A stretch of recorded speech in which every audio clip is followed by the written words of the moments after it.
Graça e paz, meus irmãos. Mais um momentinho, nós estaremos já iniciando o nosso estudo, depois de uma mensagem que ouvimos do pastor Vinícius, que falou muito ao nosso coração.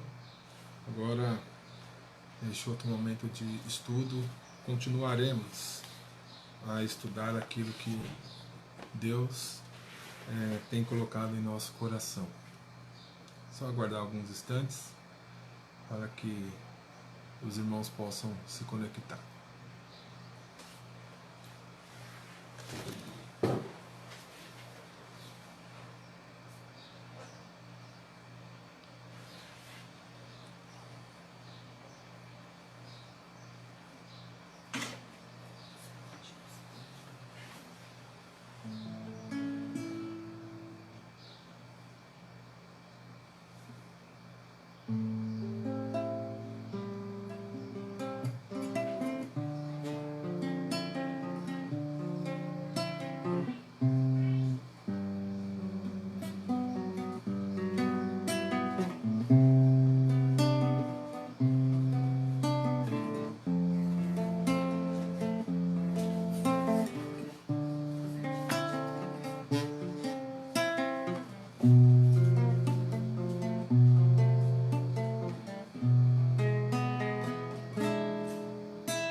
Bom dia a todos que estão chegando.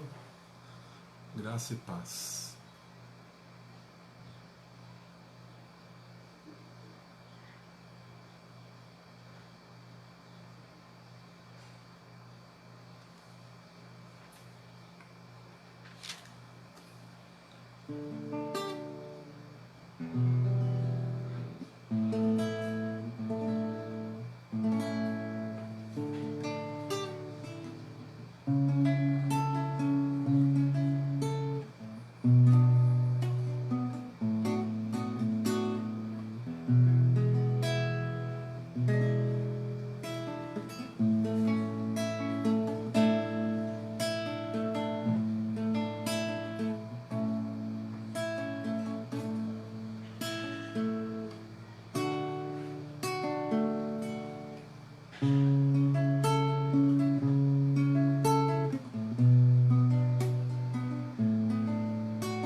Bom, meus irmãos, vamos dar início, que a graça de Deus esteja sobre a nossa vida. Quero, para dar início à nossa lição desta manhã, nosso estudo, ler o Salmo de número 30. Salmo de número 30. É um salmo de Davi, cântico da dedicação da casa. A palavra de Deus diz assim: Eu te exaltarei, ó Senhor, porque tu me livraste e não permitiste que os meus inimigos se regozijassem contra mim. Senhor, meu Deus, clamei a ti por socorro e tu me saraste. Senhor, da cova fizeste subir a minha alma, preservaste-me a vida para que não descesse à sepultura. Salmodiai ao Senhor, vós que sois seus santos, e dai graças ao seu santo nome. Porque não passa de um momento a sua ira, o seu favor dura a vida inteira. Ao anoitecer pode vir o choro, mas a alegria vem pela manhã. Quanto a mim, dizia eu na minha prosperidade, jamais serei abalado. Tu, Senhor, por teu favor, fizeste permanecer forte a minha montanha. Apenas voltaste o rosto, fiquei logo conturbado. Por ti, Senhor, clamei, ao Senhor implorei. Que proveito obterás no meu sangue quando baixo a cova? Louvar-te-á porventura o pó? Declarará a ele a tua verdade? Ouve, Senhor, e tem compaixão de mim. Sê tu, Senhor, o meu auxílio. Converteste o meu pranto em folguedos. Tiraste o meu pano de saco e me cingiste de alegria, para que o meu espírito te cante louvores e não se cale. Senhor Deus meu, graças te darei para sempre. Que com corações contritos, humildes diante de Deus, deixando todo o orgulho, toda a arrogância, possamos exaltar e continuar exaltando o nosso Deus nestes momentos que passaremos juntos. Vamos buscar a presença do nosso Deus. Pai amado, louvado seja o teu nome. Que o teu poder, que a tua graça, que teu Santo Espírito que habita em nós, nos conduz, ó Pai, em todos os atos, ó Pai, em tudo que formos falar, tudo que formos fazer neste dia.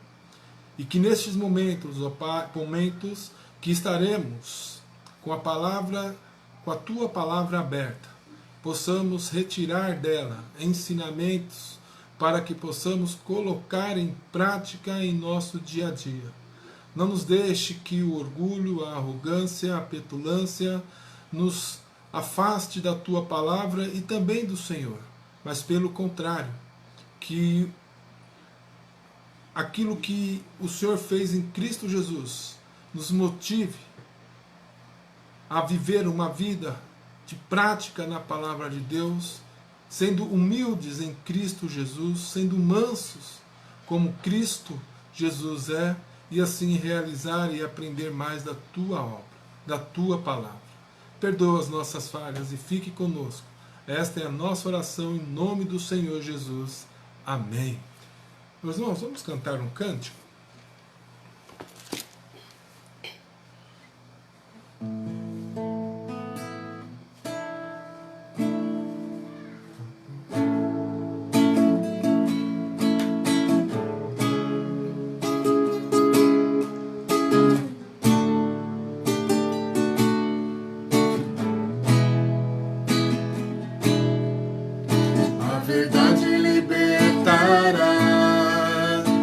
Aquele que conhecer a palavra de Deus, que seu Filho enviou, para que todo que nele crê, vida eterna possa ter. A verdade é que na cruz, quando levantaram Jesus, todos foram nele atraídos, e na sua ressurreição houve a nossa inclusão. Verdadeiramente estamos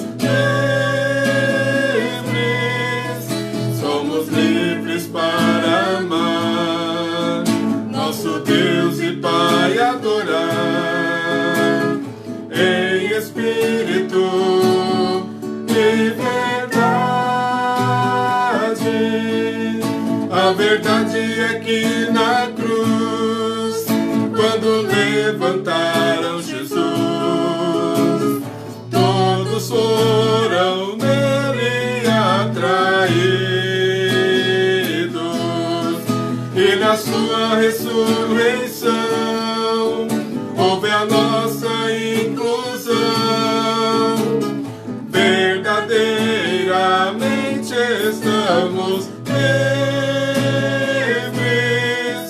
somos livres para amar nosso Deus e Pai, adorar em espírito e verdade,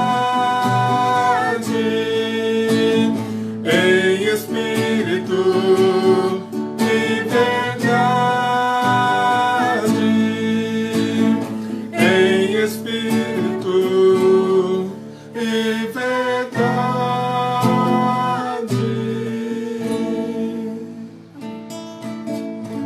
Amém.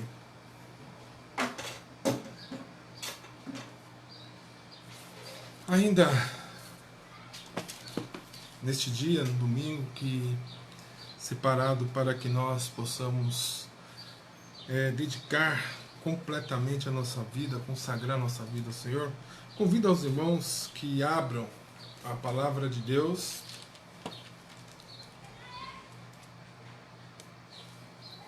em Filipenses, capítulo de número 2. Filipenses, capítulo de número 2.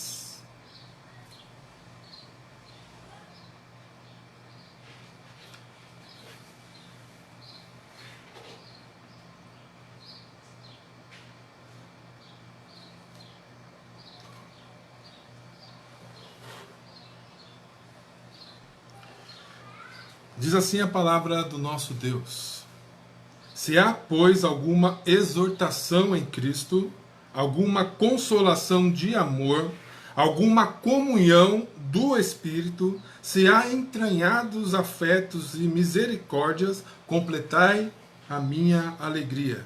De modo que pensais a mesma coisa, tenhais o mesmo amor, sejam unidos de alma, tendo o mesmo sentimento. Nada façais por partidarismo ou vanglória, mas por humildade, considerando cada um os outros superiores a si mesmo. Não tenha cada um em vista o que é propriamente seu, senão também cada qual o que é dos outros. Tende em vós o mesmo sentimento que houve também em Cristo Jesus, pois ele, subsistindo em forma de Deus, não julgou como usurpação o ser igual a Deus. Antes, a si mesmo se esvaziou, assumindo a forma de servo, tornando-se em semelhança de homens e reconhecido em figura humana.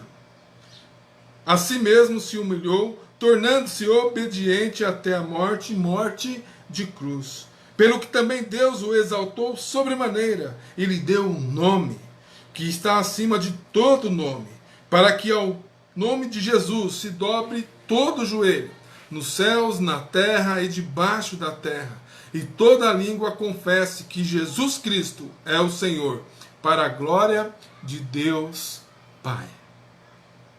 Que a palavra de Deus faça verdadeiramente morada nos nossos corações. Filipenses nós conhecemos bem, é uma carta a qual Paulo escreveu aos irmãos de Filipos, e uma carta que é recheada em um tom de alegria. É uma carta onde é considerada a carta da alegria. Interessante que Paulo, quando escreveu esta carta, ele estava preso, ele estava algemado, ele estava com a sua liberdade tirada. Mas mesmo assim ele entendia que não era pelas circunstâncias, isso a gente vê no final dessa carta, que a verdadeira paz, a alegria está presente, mas sim em Cristo, aquele que é o nosso Senhor, o nosso Salvador, o nosso Deus presente em nossa vida. Então ele escreve esta carta depois de receber algumas informações de Epafrodito, na qual diz algumas coisas boas em relação à igreja lá que estava funcionando em Filipe, mas também traz algumas coisas ruins que estavam acontecendo. Então Paulo ele toma conhecimento da situação da igreja, uma igreja na qual nós vemos durante toda esta carta que Paulo tece alguns elogios, diz que a igreja ela tem verdadeiramente andado, né, nos caminhos do Senhor, mas em contramão algumas coisas começavam a surgir nesta igreja. Então, com muito amor, com muito carinho, Paulo exorta e fala a estes irmãos. Então, quando nós vemos no primeiro capítulo, Paulo ele já começa a orar, e a carta orando, dando graças a Deus pela vida daqueles irmãos e a gratidão que estava fluindo no seu coração de ter aquela igreja como uma cooperadora e uma igreja também que andava nos caminhos de Deus. E aí nós vemos também ele falando das suas aflições, falando que as aflições não eram para nos amedrontar, mas pelo contrário, ela que estava promovendo o evangelho, todas as perseguições, aflições, né? E tudo o que estava acontecendo na sua vida, na verdade, era para a exaltação, para a glória e louvor de Deus. Tanto que no verso 27 do capítulo 1, ele começa a dar uma exortação, uma demonstração àqueles irmãos para que sejam firmes, acima de tudo, no Evangelho, em Cristo Jesus. E aí quando nós entramos no capítulo de número 2 aqui, Paulo ele dá uma exortação para que esses crentes vivam e sejam e tenham a mente de Cristo. Ele exorta aqui aos crentes a serem humildes, a serem verdadeiramente terem a mente de Cristo. Então ele dá do verso 1 ao verso 4, ele mostra o que é ser realmente um povo de Deus humilde, né? Um povo de Deus que deixou toda o orgulho, toda a vanglória e começou a servir a Deus com humildade, como o nosso Cristo Jesus nos ensinou. E aí ele tece o exemplo, capítulo do verso 5 até o verso 11, de Cristo. Como que Cristo se humilhou e através dessa humilhação mostrou a verdadeira essência da humildade. E aí nós vemos também que no capítulo 2, por seu final, ele dá alguns exemplos dele, de Epafrodito, também do próprio cooperador Timóteo, né? Então, no capítulo 3, ele pede para que orienta, né, e dá uma exortação para que aqueles comecem a conhecerem mais a Cristo e andarem menos na carne, né? E no capítulo de número 4, ele fala assim, olha, tenha paz com Cristo, tenha paz com todos, e independente das situações, Deus, Cristo Jesus é o nosso motivo maior. É onde nós temos realmente a paz, é onde nós encontramos a verdadeira paz. Mas nós vamos hoje, se Deus assim permitir, nos focar nesses primeiros versículos do capítulo 2, aonde ele nos dá instruções preciosas para vivermos em união, para vivermos em comunhão. E uma das características que nós vemos aqui gritantes, para que nós possamos viver unidos, vivermos em comunhão, nós primeiro precisamos da humildade. Nós precisamos verdadeiramente entender que não somos nada e reconhecer verdadeiramente o que nós somos e, em contramão a isso, ver a grandiosidade de quem é Deus. Deus poderoso, Deus santo, o Deus imutável. E toda este quadro, nós podemos dizer assim, reflete diretamente no nosso modo de agir, no nosso modo de entender, no nosso modo de pensar e colocar em prática tudo aquilo que nós estamos aprendendo. Paulo aqui, ele com a inspiração de Deus, com a capacitação que Deus deu a ele, ele mistura muito bem aquilo que é doutrina, aquilo que é teologia, aquilo que são princípios básicos na vida do cristão, e coloca tudo isso, olha, vamos praticar. Ele coloca tudo isso que nós sabemos, tudo isso que nós construímos em nossa mente, agora precisa ser colocado na prática. E é basicamente isso que nós vamos por alguns minutos, alguns instantes, meditar na palavra de Deus. Primeira coisa que nós gostaríamos de chamar a atenção aos irmãos é que o texto ele começa assim: se há, pois, alguma exortação em Cristo.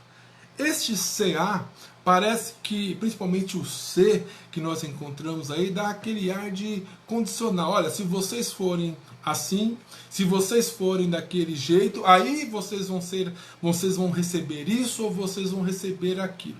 A ideia aqui que Paulo está querendo mostrar para nós não é esta, mas é simplesmente a certeza, e ele passa ele parte, melhor dizendo, de um pressuposto que todos estes são. Então a ideia aqui é, já que vocês têm uma exortação, uma consolação, ou vocês têm comunhão no Espírito, então a ideia é exatamente essa, partir do pressuposto que aqueles irmãos eram aquilo que ele vai descrever aqui em alguns termos, algumas expressões. Então a ideia que nós precisamos ter na nossa mente é: se por estarmos em Cristo nós temos alguma motivação, alguma exortação de amor, alguma comunhão no Espírito, alguma profunda afeição e compaixão, complete a minha alegria. Então a ideia que nós podemos ter nesse texto, a partir desta simples expressão, desse termo, é essa: que Paulo estava dizendo que era presente na vida daqueles crentes. Então a primeira coisa que ele diz é assim: olha, já que há alguma exortação em Cristo, em outras palavras, já que há uma vontade de realizar, uma motivação forte, profunda no seu ser, que aponta para a ideia que vocês estão ligados em Cristo, logo Cristo é o dono da vida de vocês, logo Cristo comanda vocês, logo a sua vida não está pautada no que você quer, mas naquilo que Deus, através de Jesus Cristo, através dos ensinos dos apóstolos, quer que nós sejamos. Então, olha, a motivação é essa, é Cristo Jesus na sua vida, é os ensinamentos que nós temos a partir de Cristo Jesus. Então, se vocês têm esta vontade, nós devemos o quê? Por consequência, estarmos unidos. A ideia sempre aponta para a união, para a comunhão. Quando nós lemos, principalmente no capítulo 4, verso 2, nos mostra o que estava surgindo nessa igreja. Uma igreja que era aparentemente e era realmente saudável, uma igreja que era atuante, já estava começando a surgir alguns pontos de discórdias, alguns conflitos de ideias, na qual, no caso do capítulo 4, verso 2, de duas irmãs ali que estavam entrando em discórdia, no qual Paulo diz: olha, vocês têm que concordar, vocês precisam pensar da mesma forma. Então o texto aqui lhe sugere para nós que há uma obrigação, tanto para aqueles irmãos de Filipos, como para nós também, que é verdadeiramente em Cristo, trabalhar juntos, ter esta mesma ideia, este mesmo sentimento, trabalhar em harmonia. Então a primeira coisa que nós precisamos entender nesse contexto que houve naquela igreja, que deve existir, é a motivação, é uma exortação, é uma vontade de realizar a obra de Cristo. E aí ele continua dizendo: e se há alguma consolação em amor. A ideia aqui é exatamente, bem literal, de falar intimamente com alguém. É de ter um relacionamento íntimo com alguém. É uma ideia de você estar sempre preocupado com o outro. A ideia de consolo, de consolação aqui, não é simplesmente uma ideia talvez rasa que muitos têm, ou talvez cada um de nós às vezes em alguma fase da nossa vida já tivemos, é de achar que quando nós estamos confortando alguém é aqueles 3 tapinhas no ombro, ou simplesmente deixar a pessoa chorar e dizer assim: olha, Deus vai te confortar, Deus vai te consolar, e simplesmente não passar disso. Aqui a atitude de consolar é muito mais do que isso. Aqui é aquela questão de você, através deste conforto, você encoraja aquela pessoa, aquele alguém a persistir. A motivação e a consolação que nós temos de Cristo é justamente essa. Não é uma consolação que ficou simplesmente em dizer, olha, não chore, mas simplesmente de sempre estar junto, de sempre, por toda a eternidade, caminhar junto conosco, de ser o nosso auxílio, de ser a nossa proteção, de ser verdadeiramente a nossa motivação de continuar realizando tudo. A ideia que nós precisamos ter aqui é que este conforto ele vai gerar uma motivação extrema, a partir de um encorajamento, né, que é verdadeiramente impulsionada pelo amor.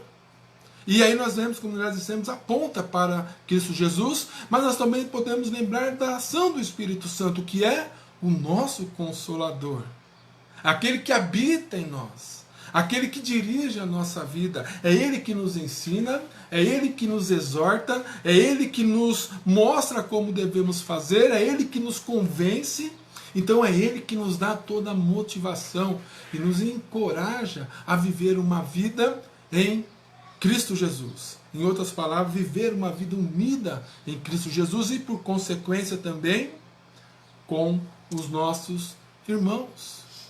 Então, o amor aqui é interessante, nos leva a suportar uns aos outros. E a ideia é essa mesmo. Sabe, nós muitas vezes temos uma ideia errada do que é amar, né? E aqui a ideia de amor é o amor de Cristo, que vai nos levar a amar uns aos outros, como nós vemos lá em 1 João capítulo 3, verso 16. Vamos abrir, vamos lá, dar uma leitura. Vale a pena nós lermos esse texto.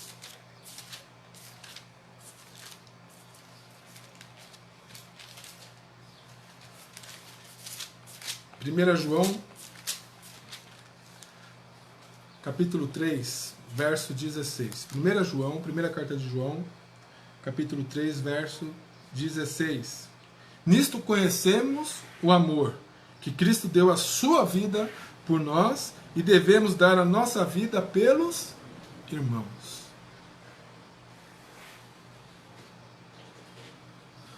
E aqui o que nós precisamos entender é que este amor não é um amor que nós temos porque recebemos alguma coisa de alguém, né? Não é simplesmente amar aquelas pessoas que possam nos dar alguma coisa em troca. Não é simplesmente amar aquelas pessoas que já fazem parte do nosso convívio e nós recebemos dela também o amor. Não. Aqui o amor significa amar inclusive aqueles que nos odeiam, aqueles que são contra nós, aqueles que agem contra nós. Amar os nossos inimigos significa ter uma boa vontade, né? E uma vontade que vem do fundo do coração em amar aqueles que nos odeiam. É uma capacidade de ter o semelhante como realmente parte da nossa vida e amar de maneira tremenda. É a capacidade que Cristo teve, como nós vemos depois em toda a palavra de Deus, em vários lugares, de amar cada um de nós, sem nós merecermos. Nós odiávamos, nós éramos inimigos de Deus. E Cristo, através da sua obra, demonstrou todo o seu amor. É este amor que nos impulsiona, que nos motiva a viver uma vida ligada a Deus, ligada em Cristo Jesus e também viver unidos os irmãos. Então isso deve ser uma característica latente na nossa vida, clara em nosso viver. Mas aí o texto ainda, lá em Filipenses, capítulo 2, ainda continua dizendo: se alguma comunhão do Espírito. Então nós, como já falamos um pouco, o que nos motiva e nos leva a querer ter uma comunhão com os outros é o Espírito que habita em mim, habita em você e habita em todos aqueles que entregaram a sua vida a Deus, a Cristo Jesus. O mesmo Espírito que habita em mim, habita em todos nós, como diz lá em 1 Coríntios 6,19. A ideia aqui é que, como somos partes e o mesmo Espírito habita em nós, nós devemos fazer as mesmas coisas, ter os mesmos pensamentos, ter o mesmo objetivo, andar da mesma forma, caminhar com os mesmos propósitos. Os mesmos princípios devem estar cada vez mais fundados e firmados na nossa vida, porque o Espírito Santo habita em nós. É o Espírito Santo que é o princípio unificador da igreja. Se não há o Espírito Santo, a igreja cai. A igreja não é edificada, ela não se sustenta por si só. Somente pelo poder do Espírito Santo, o poder de Deus na nossa vida. Sem o Espírito Santo nós não podemos, como diz lá em Gálatas 5:22, o fruto do Espírito não é gerado em nossa vida. Então nós não podemos agir de maneira humilde, de maneira sincera, de maneira que possamos ter como objetivo viver uns para com os outros e todos unidos em Cristo Jesus. Então, o que essa ideia nos mostra é exatamente isso. É a comunhão do Espírito, aquele que habita em nós, é aquele que nos motiva, é aquele que nos impulsiona a realizar a obra de Cristo. Então isso deve ficar claro em nossa vida. E como consequência de tudo isso que nós estamos falando até agora, o que gera em nós? É interessante que Paulo agora descreve que se há entranhados afetos de misericórdia. Se há uma demonstração de amor, de compaixão, de carinho, de respeito, de honra uns para com os outros. Aqui, quando fala entranhados, dá a ideia de um profundo amor, de um profundo carinho, de uma profunda dedicação uns para com os outros. Tanto afeto como misericórdia. Então, o afeto aqui ele se refere à sensibilidade para que nós devemos ter com as necessidades e os sentimentos também dos outros.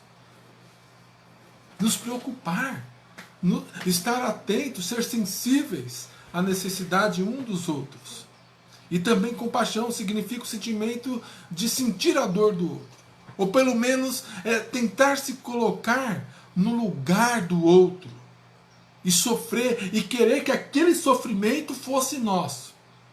É como se nós quiséssemos tirar com as nossas próprias mãos a dor do nosso próximo, para poder aliviá-lo. Esse deve ser o sentimento de compaixão, o sentimento de realmente fazer de tudo para que o outro seja bem.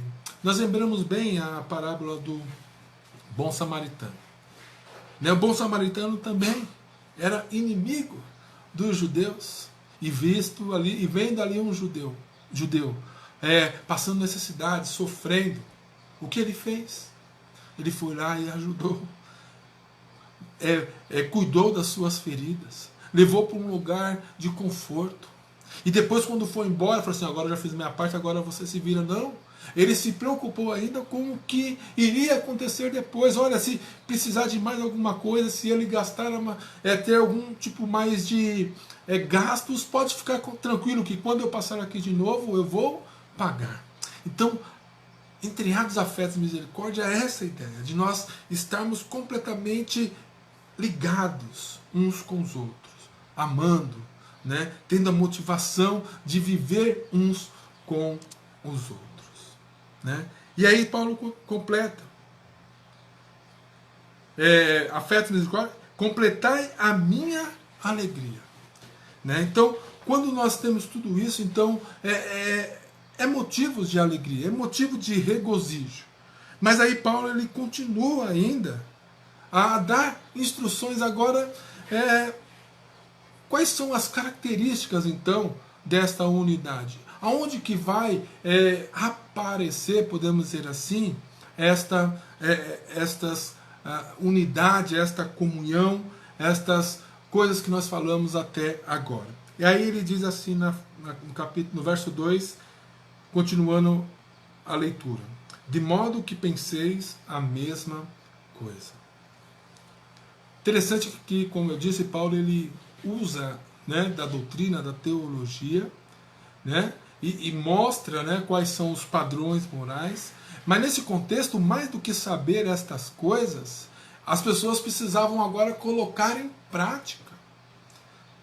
Uma igreja que muitas vezes está indo muito bem, que existem pessoas, muitas pessoas, muitas famílias e pessoas que trabalham e estão querendo fazer realmente a obra de Deus, começa a surgir o quê? Conflitos.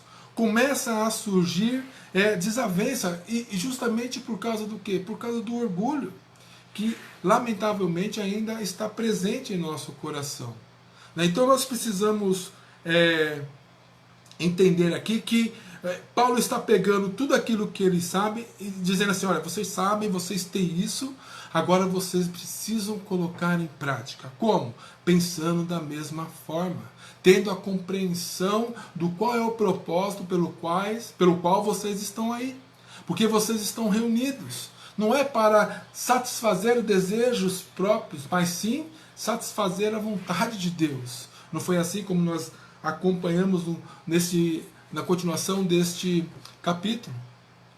Cristo Jesus, ele se entregou como obediência, e a obediência que o levou até a morte, e morte de cruz. Então a ideia que nós temos aqui é justamente isso. Já que nós sabemos, nós devemos viver em harmonia, porque queremos fazer a mesma coisa e queremos e temos o propósito de adorar e glorificar o nome de Deus.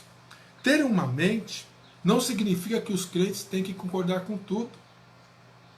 Mas, em vez disso, cada crente deve ter uma atitude de Cristo, que Paulo descreve no capítulo 2, aqui no capítulo 2, versos 5 ao 11. Então, a ideia para ter uma mente de Cristo, ou pensar a mesma coisa, é fazer como Cristo fez. Não da plenitude, porque nós não vamos conseguir. Mas quando nós somos formados à imagem e semelhança de Deus, Deus nos colocou, nos inseriu esses atributos comunicáveis para que nós possamos viver uma vida de união e de comunhão. Por isso que nós precisamos pensar a mesma coisa. Precisamos ter a mesma ideia. E aí ele continua ainda dizendo, olha, de modo que penseis a mesma coisa, tenhais o mesmo amor. A ideia aqui de tenhais o mesmo amor, como nós já falamos um pouco, é uma atitude que parte de você. Você quer amar. Você tem uma decisão, assim, eu decido amar, através do poder do Espírito Santo. Por exemplo, quando alguns namorados são interrogados ou indagados e perguntam assim, por que você ama a sua namorada? Então o namorado responde, olha, eu amo porque ela é bonita, né? Eu a amo porque ela é muito inteligente, eu amo porque ela demonstra um carinho, ela me dá presentes, ela me ama, e então assim eu amo de uma maneira tremenda esta minha namorada. Então não é este amor que é um amor interesseiro, um amor que precisa de algo para poder acontecer. Não, o amor aqui é simplesmente eu amo, eu decidi amar. E aí vai de encontro com aquilo que nós estamos falando. Por que há tantas discórdias? Por que há tantas brigas? Por que há tantas confusões dentro da igreja? E fora também. Porque as pessoas elas querem amar simplesmente aqueles que te fazem bem. Aqueles que são ou pensam da mesma maneira que você. E nós vamos ver que isso é fora da vontade de Deus. Isso se chama orgulho, isso se chama arrogância. Aqui a ideia de amar é um amor sem interesse. É um amor que é um amor de vontade. Não precisa de nada, não precisa de uma referência, não precisa de uma atração. É um amor baseado numa escolha incondicional. E ainda mais, uma escolha consciente. Né? Uma escolha de realmente, olha, eu quero, e a minha intenção é que aquela pessoa que é alvo do meu amor seja verdadeiramente satisfeita em tudo. Então, esse amor que Paulo está dizendo aqui é o amor que nós precisamos ter. É o amor que Deus, em Cristo Jesus, derramou sobre nós. Um amor incondicional. Um amor porque nós não somos bonzinhos. Deus não olhou para você, não olhou para mim e disse, olha, eles são bons, ou eles vão ser bons, então eu vou derramar o meu amor. Eu vou amá-los porque... Não! Nós sabemos que nós nascemos em iniquidade. A nossa maior inclinação é fazer o mal. A nossa maior inclinação é se afastar do Criador e querer a glória que é de Deus para nós. Então, o que nós precisamos entender aqui é que este amor é um amor sem interesse, o amor que Cristo derramou sobre nós. O Cristo que hoje nós estamos aqui, que ressuscitou, que nós estamos relembrando, esse Jesus Cristo, ele esvaziou-se de toda a sua glória, se fez homem, se humilhou por amor, por obediência, e essa obediência o levou à morte, morte de cruz. E é isso que nós precisamos colocar no nosso coração e nossa ideia, que olha, que nós precisamos seguir os passos de Jesus. Nós precisamos amar da mesma forma que Deus amou. Mesmo nós não conseguimos na sua plenitude, é lógico, não estou dizendo isso, mas essa ideia precisa estar no nosso coração, de amarmos uns aos outros, independente do que eles são, ou independente do que nós recebemos dessas pessoas. Precisamos amar incondicional. E a maior ideia que tem aqui é que este amor não é simplesmente para alguns, mas são para todos aqueles que fazem parte do corpo de Cristo. Né? Tenhais o mesmo amor. Então esse amor ele deve estar visível na comunhão e na vida uns para com os outros. Né? Um amor fraternal. Né? Um amor que você olha para o outro e dá as honras, né? Que quer aquele outro bem.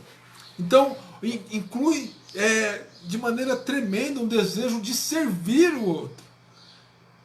Não foi assim que Jesus Cristo fez?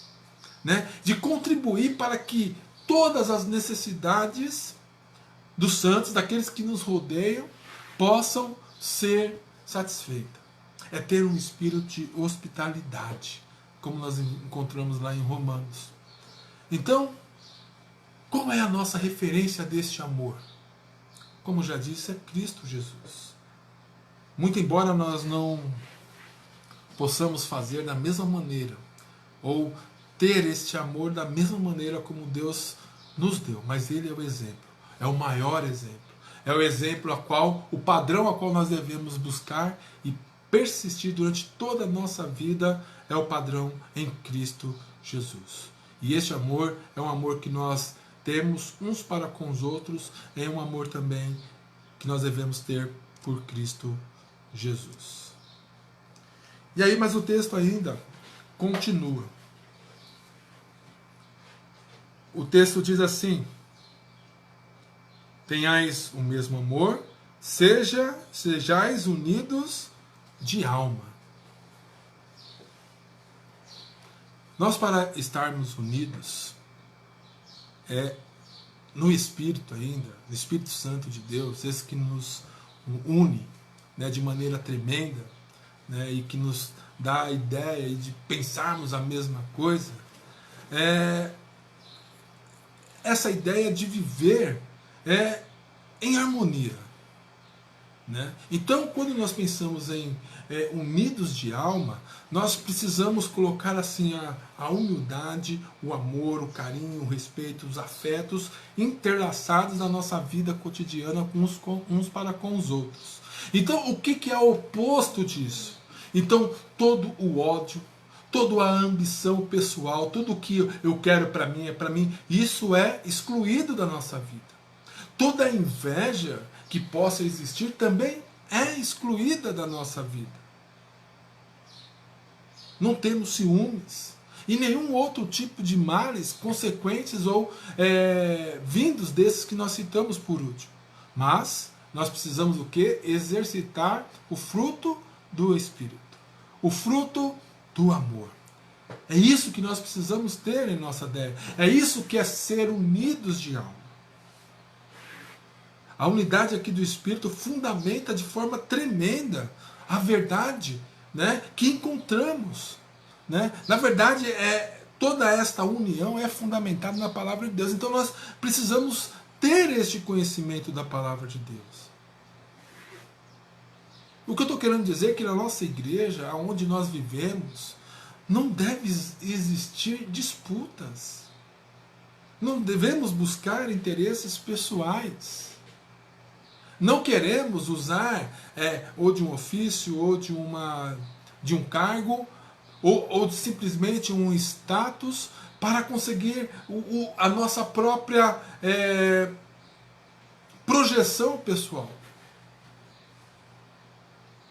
Na igreja não é um campeonato onde vamos ver quem desempenha melhor o seu papel, não. Lembra que nós aprendemos que a igreja é o corpo de Cristo, onde cada membro, e essa palavra é importante, coopera uns para com os outros. Para quê? Visando o crescimento, a edificação do corpo de Cristo. Então, nós precisamos parar e pensar e analisar a nossa vida. Não pensar naquele outro irmão. Não achar que aquele outro irmão precisava ouvir isso. Não. Nós que estamos aqui ouvindo, precisamos ouvir isso. Precisamos colocar na nossa mente que nós precisamos verdadeiramente ser humildes. Ter o mesmo afeto uns para com os outros. Sermos unidos de alma.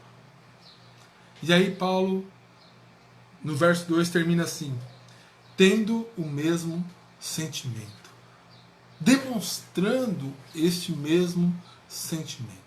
A igreja, como um todo, ela precisa pensar da mesma forma.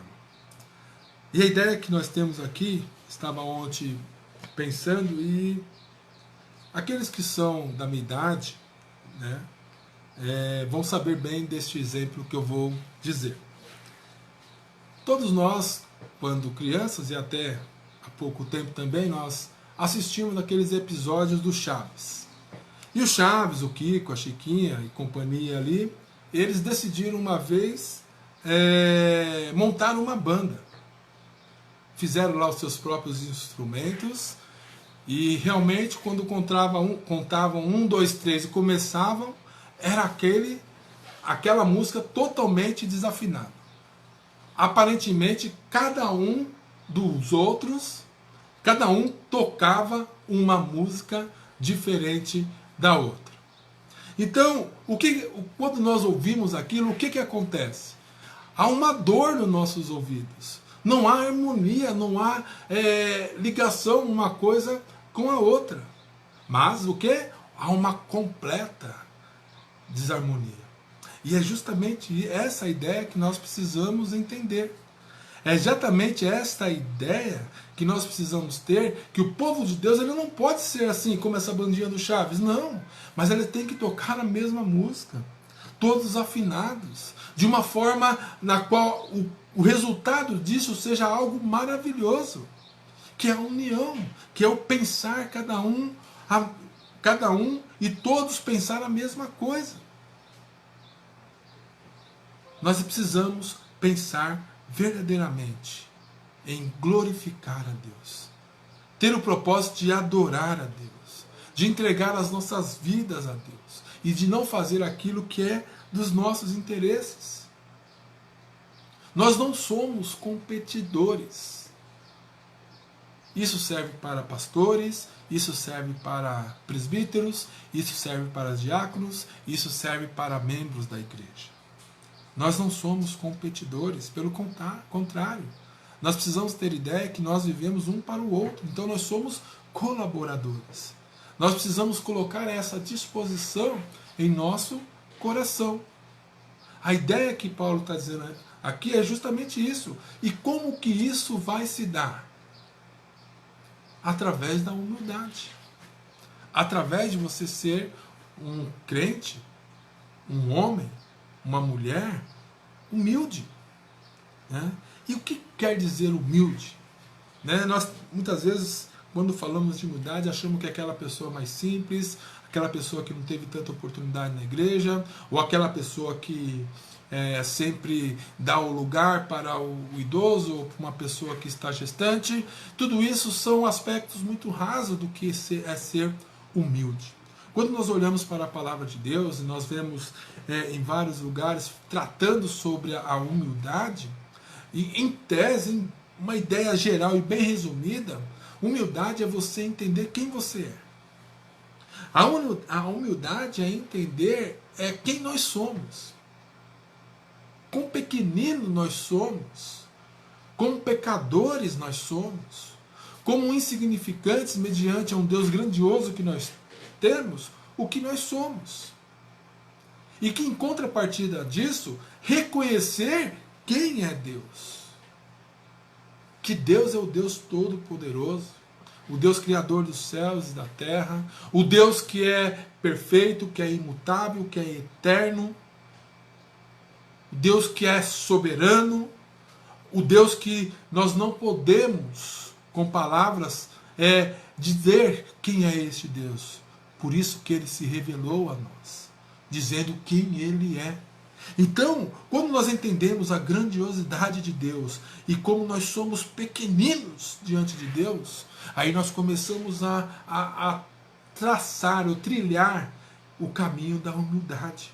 Nós começamos a entender que, olha, nada de mim, ou nada que eu sou, é por causa das minhas forças, assim, por causa de Deus. Nada que eu tenho é pelas minhas habilidades ou pela minha destreza, não, é pelo poder misericordioso, soberano do meu Deus. Tudo aquilo que eu faço não é porque eu quero, mas assim, a ação do Espírito Santo na minha vida em fazer aquilo que é bom. E entender aquilo que é maravilhoso vem do nosso Deus. Entender que Deus, Ele domina por todas as coisas e mandou Cristo Jesus por amor da minha vida e da vida dos irmãos. Então, quando nós entendemos quem é Deus, o Deus soberano, poderoso, grandioso, e quem nós somos, simplesmente criaturas que desobedeceu, que preferiu ficar longe de Deus, aí nós começamos a trilhar esta linha da humildade. Enquanto a ambição e o preconceito, eles arruinam a igreja, a humildade, ela é o caminho genuíno para que nós possamos ter uma igreja que cresça dia após dia. Então ele continua aqui dizendo, né, no verso de número 3, assim: nada façais por partidarismo. A ideia de partidarismo, nós, principalmente nesses últimos anos, nós temos uma ideia do que é um partido. Vamos dar um exemplo, sem citar nome, ok? Se um candidato A ou B, né, ele ganha, ele agora está em um cargo na qual ele tem uma responsabilidade sobre várias pessoas. Então ele começa no seu primeiro ano a realizar o seu trabalho. Aquele candidato que era o seu adversário nessa situação, ele começa o quê? Ajudar a esse que está no poder? Não. O que nós vemos nos nossos dias, que a oposição, ela tem muitas vezes atrapalhado e prejudicado, tentado anular os efeitos que outro, ou que o outro está no poder, está querendo fazer. Isso não acontece só na política. Isso acontece em empresas, isso acontece em escolas, em vários lugares e principalmente e lamentavelmente na igreja. Não é porque nós não temos isso ou porque não partiu de nós este tipo de ideia ou este tipo de trabalho é que nós vamos atrapalhar. E quando nós estamos tratando aqui de partidarismo é justamente isso. É querer que aquele não vá bem porque eu não fiz parte, talvez, de uma ideia. E quando isso acontece, há um jogo. É como se fosse duas pessoas, cabo de guerra, como nós chamávamos antes, um puxando de um lado, outro puxando do outro. O que acontece? Se os dois têm as duas pontas têm a mesma força, não sai do lugar. Fica estagnado. Então Paulo aqui ele já disse, olha, que esta ideia de viver buscando seus próprios interesses, deixando que o orgulho realmente ataque, vai deixar a igreja estagnada. E uma igreja estagnada, ela é tendenciosa a falir, a morrer, a acabar. Então nós precisamos o quê? Não devemos buscar os nossos próprios interesses. E essa humildade, como nós temos visto desde o começo aqui, ela é centrada em Cristo Jesus. Por isso nós precisamos ter mais conhecimento de Deus. Um conhecimento concreto de quem é o nosso Deus. Porque senão a ambição e todo este orgulho estará nos tirando aquilo que é mais precioso em nós, que é fazer a vontade de Deus, unidos, ter o mesmo pensamento. Então, a humildade aqui, ela está fundamentada em fazer as mesmas coisas. E vai além dela ainda. É uma atitude de mente e comportamento que, vindo da humildade, dispõe alguém para receber com gentileza e humildade qualquer coisa que venha a ele de outros ou do próprio Deus. Esse um comentarista disse, e aí é verdade.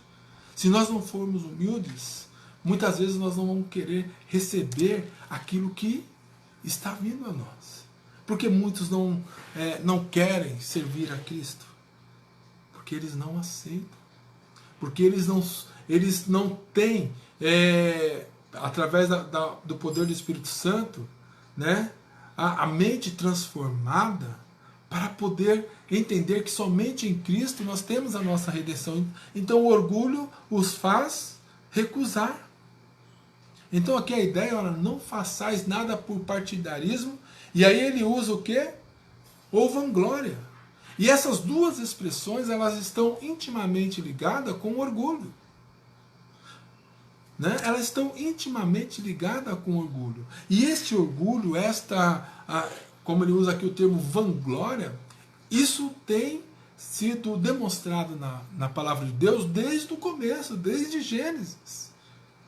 Nós vemos o que? Esta vanglória é roubar ou retirar a glória de alguém. E no caso aqui, retirar a glória que é de Deus, querer roubar a glória que é de Deus.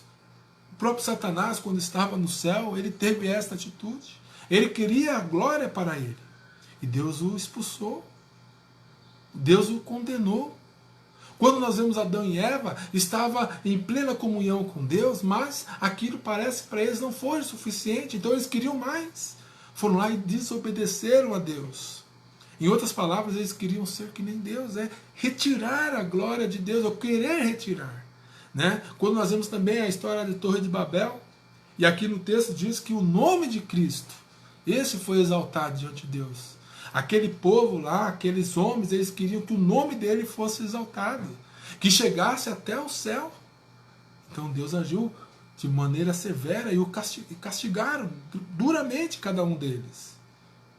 Então a ideia principal aqui de vanglória é querer a glória para si. E falando a verdade, quantas vezes nós fizemos, né, nos pegamos fazendo alguma coisa por próprios interesses, buscando os nossos próprios interesses. Então nós precisamos entender que não devemos buscar os nossos interesses, mas sim os interesses comuns que encontramos na palavra de Deus. Imagine numa igreja cada um querendo ser maior que o outro, cada um querendo fazer uma coisa melhor que o outro. A igreja ela fica estagnada, ela fica parada. Não devemos fazer para nós mesmos, mas devemos fazer tudo para a glória de Deus. E assim, mantendo a união na glória de Deus. O egoísmo é um pecado demorado e destrutivo. A primeira vítima, e inevitável, é a pessoa que se manifesta. A pessoa que tem o orgulho.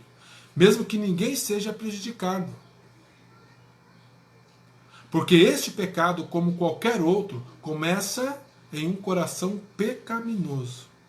Qualquer pessoa pode cometê-lo, independentemente de ter uma oportunidade para expressar externamente.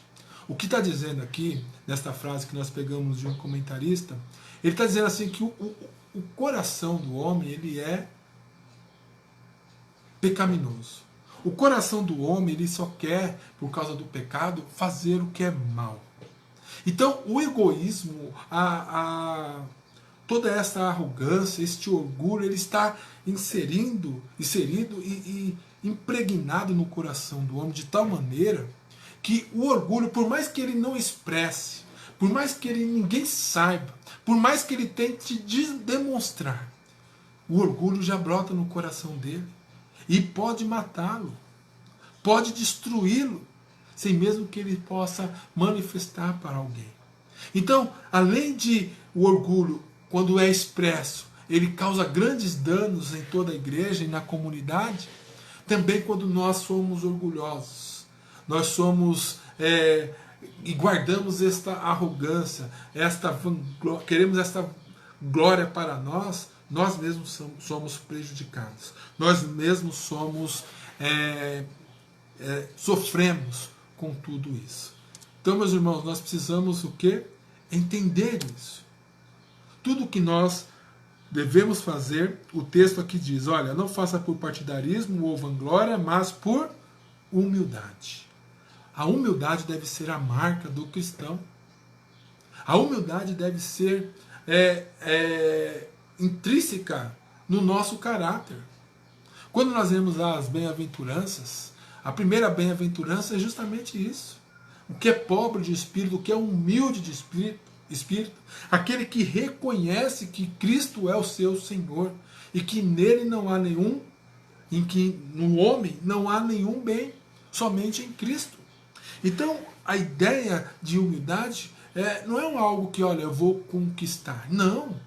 A partir do momento que você aceitou Jesus Cristo como Senhor da sua vida, este elemento, este atributo já deve fazer parte da sua vida, do seu caráter. E é isso que nós precisamos entender. Nós vemos os discípulos andando com Cristo, Jesus Cristo ensinando todas essas coisas, eles viviam discutindo. Ou discutiram em várias oportunidades saber quem é o maior, quem é o melhor, quem tem as primazia. Ser humilde, então, é retirar toda esta ambição do coração. E a humildade, ela corrige, de certa forma, todas essas coisas, todas essas falhas que o próprio ser do homem carrega. A arrogância, a falta de humildade, tudo isso. Então, nós precisamos entender o quê?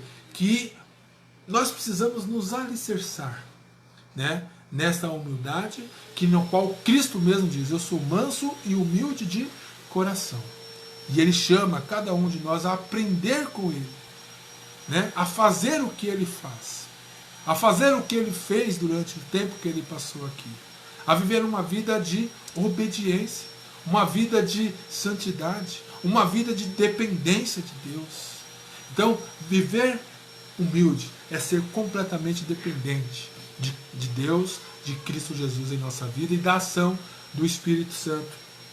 E aí ele continua, olha, considerando cada um os outros superiores a si mesmo. Muitas vezes nós vemos isso em práticas, né? Muitas vezes quando vamos fazer um discurso, muitas pessoas são elogiadas mas muitas vezes aquilo não passa de palavras vazias. O considerar aqui é realmente um desafio para cada um de nós. É nós entendermos verdadeiramente. Obrigado.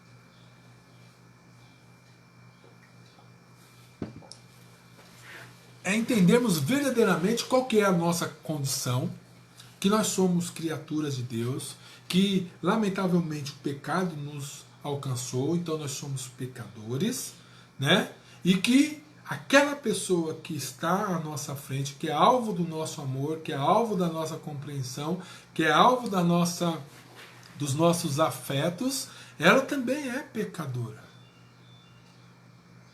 E nós temos que entender que todos nós somos criados, formados por Deus para sermos os seus embaixadores aqui, a refletirmos na imagem e semelhança de Deus né? Pois fomos criados à sua imagem e semelhança. Então nós precisamos entender o quê? Que nos foi dado quando Deus formou o homem, o propósito original de vivermos unidos, de vivermos uns para com os outros, de sermos cooperadores uns para com os outros. E para isso eu preciso o quê? Entender que aquele é o meu irmão, que ele tem as mesmas necessidades que eu tenho, ou que ele tem dificuldades que eu não tenho, mas as dificuldades deles são terríveis para eles, como as minhas são para mim. Então a ideia que nós precisamos entender aqui é exatamente isso, que nós também, todos aqueles que estão ao nosso redor, são merecedores de honra. E nós temos grande dificuldade de honrar aqueles que estão ao nosso lado, principalmente quando eles têm algo que nos incomoda. Então a ideia aqui não é essa. A nossa vida cristã deve estar sempre com este princípio, né, de honrar uns aos outros, pois Cristo fez assim. Cristo, de várias maneiras, demonstrou, né, toda a sua compaixão, seu amor, e honrou outras pessoas. O Senhor Jesus Cristo, para mostrar que veio para servir, lavou os pés dos discípulos. Ele mostrou que, olha, a melhor coisa para se fazer como crentes, como aqueles que vivem unidos, é honrar uns aos outros. E o grande problema é que nós, quando estamos olhando para o outro, nós até vemos alguns pontos positivos. Mas estes pontos positivos parece que nos incomodam. Parece que nos deixam mais irritados. Parece que as coisas que os nossos irmãos, os dons, os talentos, de vez de nos motivar, de vez de nos trazer alegria, nos traz o quê? Raiva, descontentamento. A ideia aqui de dar honra é de poder ver os irmãos, aquilo que os irmãos têm feito de bom, e se alegrar, e dar glórias a Deus. Mas quando vemos os pontos negativos, não sabemos agir também. Começamos a condená-los, começamos a dizer que eles merecem, como nós ouvimos hoje pela manhã, a mensagem do pastor Vinícius, começamos a desejar a morte. Queremos que eles sejam destruídos, que as misericórdias não sejam alcançadas, ou não sejam por Deus derramadas a eles. Mas quando nós entendemos que o lado negativo deve ser tratado, deve ser de uma forma amorosa, ser avisado, alertado, e assim de uma maneira grandiosa, com grande misericórdia, trazer aquela pessoa à realidade novamente de uma santidade, isso nos causa dor, parece que nós não queremos isso, mas a ideia é justamente isso. É isso que é considerar o outro como superior, é amá-lo independente do que ele é, do que ele faz, do que ele tem, mas simplesmente amar. Nós precisamos entender isso para que possamos colocar em prática. Paulo, ele poderia aqui estar corrigindo de forma dura aqueles irmãos, mas nós vemos quanto amor ele derramou. Que forma grandiosa Paulo falou, demonstrou os erros dos irmãos com amor, com afeto, com carinho, sabendo, dizendo que, olha, eu me alegro com vocês, a minha alegria pode ser completa na vida de vocês quando vocês agirem assim. Então, é essa ideia que nós precisamos ter. E aí ele continua ainda o texto dizendo: não tenha cada um em vista o que é propriamente seu, senão também cada um o que é dos outros.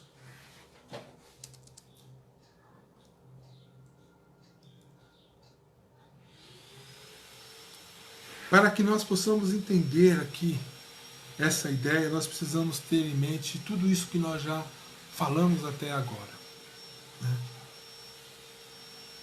Eu não estou neste mundo para ser tido como um maioral. Nós não podemos pensar assim. Eu não estou na igreja para que eu possa aparecer ou que as minhas habilidades possam aparecer. Eu estou na igreja porque eu amo cada um daqueles. Primeiramente, nós amamos a Deus. E por consequência, nós amamos cada um dos irmãos. Nós queremos estar juntos. Nós somos criados para isso. Então a ideia que nós precisamos ter aqui é justamente isso. Porque quando nós entramos aqui no verso de número 5, Paulo já diz assim, ó, tenha a mesma atitude que Cristo. Se até agora nós não entendemos, a partir de agora Paulo vai dar o exemplo máximo. O nosso padrão a ser seguido do que é ser humilde. O que é amar. O que é realmente se esvaziar, não querer e não querer nada em troca. E que esse ensinamento nós vamos tratar em outra oportunidade. Mas que eu queria até neste momento dizer que nós precisamos agir com humildade. Nós precisamos entender que a nossa vida está completamente interligada com Deus, porque Ele é o nosso Senhor. Ele foi que nos criou. Ele nos criou para a sua glória. Ele nos formou e separou um povo para que por toda a eternidade o adorasse e o servisse. Ele mandou Cristo Jesus para que isso fosse possível. Cristo Jesus passou aqui o tempo neste mundo nos ensinando. Como diz lá em João, o próprio verbo se fez carne, a própria palavra se fez carne e habitou entre nós. Para quê? Para que hoje nós pudéssemos entender claramente, através do exemplo de Cristo, como viver uma vida unida, uma vida de comunhão, uma vida sem querer a glória para si mesmo, sendo colaboradores uns para com os outros. Meus amados irmãos, que essas verdades que nós tratamos até agora possa verdadeiramente fazer parte da nossa vida. Isso aqui deve fazer parte da nossa vida. Nós devemos amar os nossos irmãos sem interesse algum. Não devemos amar os nossos irmãos porque ele é bom para conosco. Não devemos querer que os nossos irmãos sejam da forma que nós somos. Não, cada um é diferente um do outro. Cada um tem a sua particularidade. E nisso nós precisamos entender. Da mesma forma como Cristo nos amou, nós devemos amar uns aos outros. E assim praticar, através dos atos. Quando vermos em alguém o lado negativo, aquilo que as pessoas fazem de errado, honre. Ore pelo seu irmão. Exorte o seu irmão com amor. Ore pelo seu irmão. E quando vermos o lado positivo, aquilo que os nossos irmãos têm feito de bom, glorifica a Deus, se alegra com o seu irmão. Lembre que ele faz parte do corpo que você faz parte. E por isso, se uma parte do corpo vai bem, todas as outras vão bem. Uma depende da outra. E nós estamos ligados em Cristo, que é o nosso Senhor, é o cabeça desse corpo, é o que nos direciona. Meus amados irmãos, que esta palavra, que esta meditação desta manhã possa falar profundamente em nosso coração e que possamos, de todas as maneiras, agir conforme nós aprendemos hoje. Que Deus assim nos abençoe, nos guarde, que Deus continue abençoando cada um de vocês, que este domingo realmente possamos lembrar que Cristo Jesus, ele venceu a morte, e com isso nós fomos salvos, a salvação está garantida. Quando Jesus subiu, ele disse: está tudo consumado, tudo está pago. Nós fomos alcançados e atraídos por Deus em Cristo Jesus na cruz, e hoje nós temos vida em abundância. E esta obra de Deus em Cristo Jesus é o que deve nos motivar a viver uma vida santa, uma vida de comunhão e união diante de Deus. Vamos orar mais uma vez. Pai amado e Pai querido, nós te louvamos e agradecemos pela graça de estarmos mais uma vez, ó Pai, reunidos, mesmo que virtualmente, ó Pai, mas reunidos, ó Pai, em espírito, para poder aprender mais da Tua palavra. Que a Tua graça esteja conosco, nos orientando, nos dando, ó Pai, além do conhecimento, a prática, Pai, destes ensinos em nosso viver. nos dê um dia maravilhoso na tua presença, nos prepare para logo mais à noite termos mais conhecimento vindo de ti e também poder adorar através do culto. Esta é a nossa oração, em nome do Senhor Jesus. Amém e amém. Irmãos, que Deus abençoe cada um de vocês e que tudo possa, que todas essas coisas estejam fazendo parte da nossa vida. Que Deus abençoe vocês. Amém.